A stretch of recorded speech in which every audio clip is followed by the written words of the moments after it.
বলছিলাম যে একটা জিনিস যেটা আমাদের মধ্যে থেকে অনেকটা হারিয়েছে, কিছু মানুষের মধ্যে আছে তারা ফরচুনেট, সেটা হচ্ছে সারল্য। এই গোটা সিনেমা জুড়ে, এর স্ক্রিপ্ট জুড়ে আমরা সবাই যেহেতু স্ক্রিপ্ট পড়েছি, one thing that stands out is simplicity. আমার মনে হয় এই প্রশ্নটার উত্তর সব থেকে সিনিয়র মানুষটি দিতে পারবেন, সেটা অনুষ্বাদী। যে অনুষ্বাদী এত বছরের এই চলাতে কি কি হারাতে দেখলেন, একটু মাইকটা প্লিজ পাস করে দাও। এত বছরের চলাতে মানে এই এতগুলো বছর তুমি মানুষের মধ্যে কি কি হারাতে দেখেছো, কিংবা নিজে কি কি হারিয়েছো এই অনুভূতিগুলোর মধ্যে?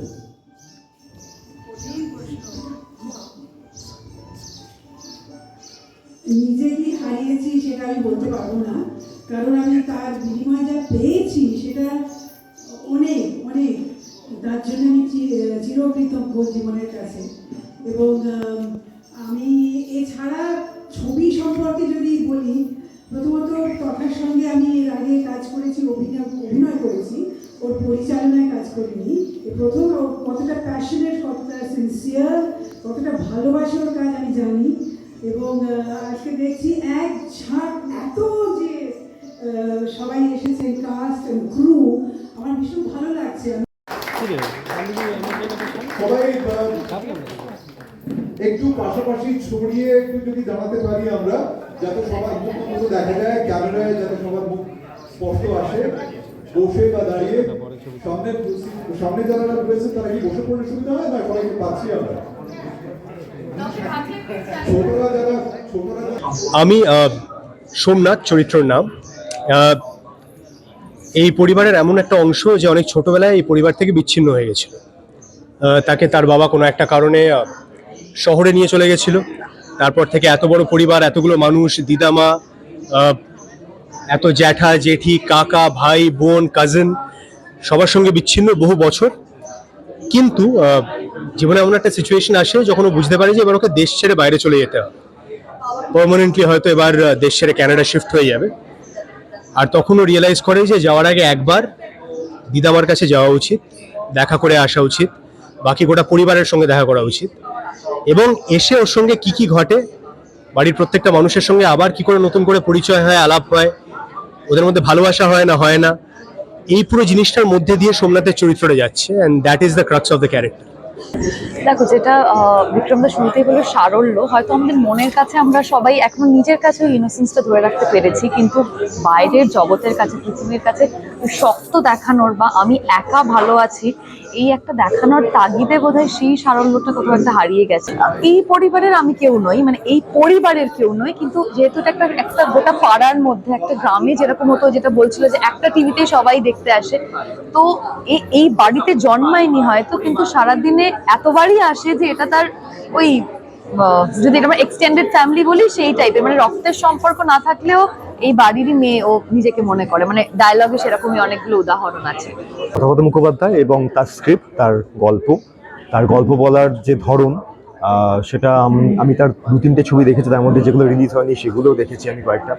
তো সেখানে কোথাও কি আমার মনে হয়েছে একটা যে গল্পটা যেভাবে প্রবাহিত হয় এবং উনি যে পোর্শন সমাজে ধরার চেষ্টা করেন, সেটা আমার খুব অনুপ্রাণিত করে। প্রত্যেকবারই তাই করেছে, মানে এটাও আমার বন্ধু বলে বলছি। ইনফ্যাক্ট এই ছবিটা যে আমি করছিলাম আমি সেটা, কারণ ওর সঙ্গে আমার কোনো এক্সপেকটেশনের সম্পর্ক নেই, যে আমি হঠাৎ করেই ছবিটা আমাকে অফার করে, এবং আমি বলি হ্যাঁ, আমি কিছু জিজ্ঞাসা করিনি আমার কিছু হলো, আমি বলি হ্যাঁ, কারণ আমি জানি ও কিছু যখন ভেবেছে সেটা আমি একটা বিশেষ চরিত্রে এখানে অভিনয় করছি। তো আমার কাছে প্রধান কারণই ছিল ও। ভটভটির সময় থেকে কিন্তু আমি অতটা ওইভাবেই করি। আমার যে হাঁটা চলা, অভিনেতাদের তাদের বসা, তাদের কথা বলার ধরন সবটাই শুটিংয়ের আগে ডিসাইড হয়ে যায় আর কি। কারণ আমাকেও বুঝতে হবে অভিনেতারা কী করতে চাইছেন, এবং এটা কোনো শেখানো নয়, এটা আলাপ আলোচনার মাধ্যমে আমরা চরিত্রটাকে আবিষ্কার করার চেষ্টা করি। এবং স্ক্রিপ্টে তো ডায়লগ লেখা থাকে, ডায়লগের বাইরে আর কি করা যেতে পারে, কারণ ডায়লগটা তো সব থেকে বেকার বিষয় আর কি। সিনেমার ল্যাঙ্গুয়েজে ডায়লগ তো সবাই বলবেই, স্ক্রিপ্টে লেখা আছে, কিন্তু তার বাইরে কে কী করছে সেইটা খুব গুরুত্বপূর্ণ হয়ে যায় আর কি। খুঁজে পাওয়ার মতো গল্পটা, হ্যাঁ, খুঁজে পাওয়ার জন্য তুমি এই ছবিটা করছো। যাদেরকে হারিয়ে ফেলেছি জীবনে, যে সমস্ত মানুষ আমার ছোটবেলা থেকে, তারা অনেকেই নেই, এবং আমি তো ব্যক্তিগত জীবনে কখনো বিচ্ছেদে বিশ্বাস করিনি। তো মানুষ একটা সময় ছিল যখন বিচ্ছেদ করতো না, বয়কট করতো না, মানুষকে ছুঁড়ে ফেলে দিত না, আলাদা করে দিত না। আমি হয়তো এই নতুন পরিবারটা তৈরি করে আর একটা সেই কোথাও আবার সেই ছোটবেলার বন্ধনগুলো খুঁজে পেতে চাইছি। জানুয়ারি।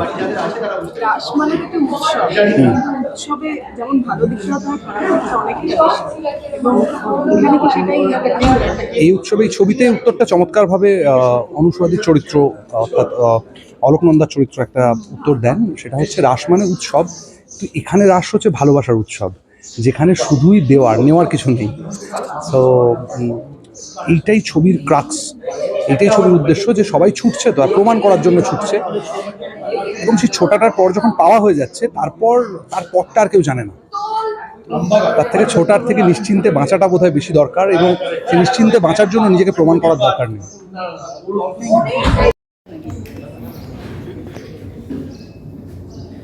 সরি, এত বড় টিম একসঙ্গে সিনেমার অ্যানাউন্সমেন্ট আমার তো এর আগে কোনোদিন হয়নি।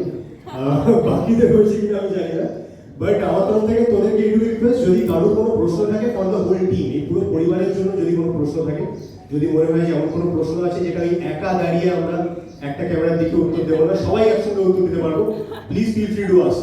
কোনো প্রশ্ন, এনি কোয়েশ্চেন্স, মাইকটা নিয়ে নিতে পারে তোদের জন্য।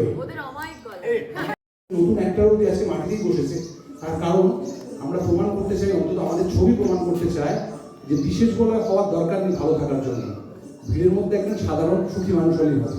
এটাই ছবির বিষয়, এটাই হারিয়েছি এবং এটাই খুঁজে পাওয়ার চেষ্টা করবো ছবিতে, সিনেমাতে। ধন্যবাদ।